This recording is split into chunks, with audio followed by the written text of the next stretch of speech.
కాంగ్రెస్తో పెనవేసుకున్న బంధం తునాతునకలు కానుంది. తెలంగాణలో కాంగ్రెస్ పాతతరం నేతగా స్థానాన్ని సొంతం చేసుకున్న మాజీ మంత్రి జీవన్ రెడ్డి మనసు ముక్కలయ్యింది.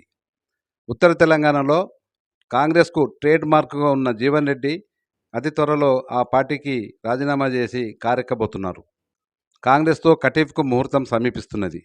దీన్ని అక్షరాలా నిజం చేస్తూ జగిత్యాలలో జీవన్ రెడ్డి ఇంట్లో, పట్టణంలోని పలు చోట్ల ఉన్న ఫ్లెక్సీలను ఆయన అనుచరులు సోమవారం తొలగించారు.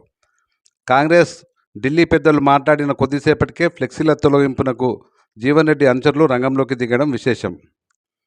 కాంగ్రెస్ పార్టీతో ఉన్న సుదీర్ఘ రాజకీయ అనుబంధాన్ని తెంచుకోవడం ఖాయమైంది.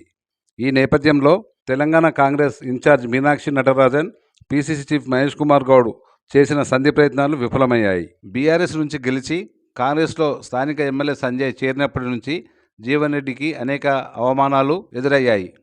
మొన్నటి మున్సిపల్ ఎన్నికల్లోనూ జీవన్ రెడ్డి అనుచరులకు టికెట్ల కేటాయింపులో తీవ్రమైన అన్యాయం జరిగింది. అయినప్పటికీ కాంగ్రెస్ అధిష్టానం సంజయ్ వైపు మాత్రమే మొగ్గు చూపింది. స్థానికంగా బలమైన క్యాడర్ ఉన్న నేత కావడంతో జీవన్ రెడ్డి అసలైన కాంగ్రెస్ లీడర్లను రెబల్స్గా రంగంలోకి దింపారు. పట్టుపట్టి రెబల్స్ను గెలిపించిన జీవన్ రెడ్డిని ఏమనలేక అధిష్టానం దిక్కులు చూసింది ఆ సమయంలో. మరోవైపు బీఆర్ఎస్ నుంచి వలస వచ్చిన సిట్టింగ్ ఎమ్మెల్యేకే వంతపాడుతున్న కాంగ్రెస్ అధిష్టానం పెద్దల వైఖరి మారదనే అంచనాతో జీవన్ రెడ్డి కాంగ్రెస్ పార్టీకి గుడ్ బై చెప్పబోతున్నారు. దీనికోసం గ్రౌండ్ వర్క్ పూర్తి అయింది. ఉగాది పండగ తర్వాత క్యాడర్ అభిప్రాయ సేకరణ పేరిట సమావేశాలకు రెడీ అవుతున్నారు జీవన్ రెడ్డి. 40 ఏళ్లుగా ఉత్తర తెలంగాణలో బలమైన కాంగ్రెస్ నాయకుడిగా ఉన్న జీవన్ రెడ్డి బీఆర్ఎస్ పార్టీలో చేరే అవకాశాలు ఉన్నట్లు రాజకీయ వర్గాల్లో చర్చ జరుగుతుంది.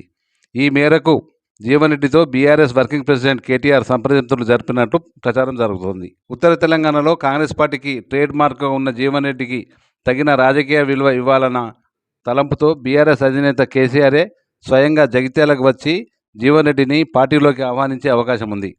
వైఎస్ రాజశేఖర రెడ్డి సీఎంగా ఉన్నప్పుడు జీవన్ రెడ్డిని కరీంనగర్ పార్లమెంటు స్థానానికి జరిగిన ఉప ఎన్నికల్లో కేసీఆర్ మీద పోటీకి దింపారు. మొత్తానికి జీవన్ రెడ్డి పార్టీ మార్పు ఉత్తర తెలంగాణలో రాజకీయ పెను తుఫానుకు దారితీసే అవకాశం ఉందని రాజకీయ విశ్లేషకులు అంచనా వేస్తున్నారు.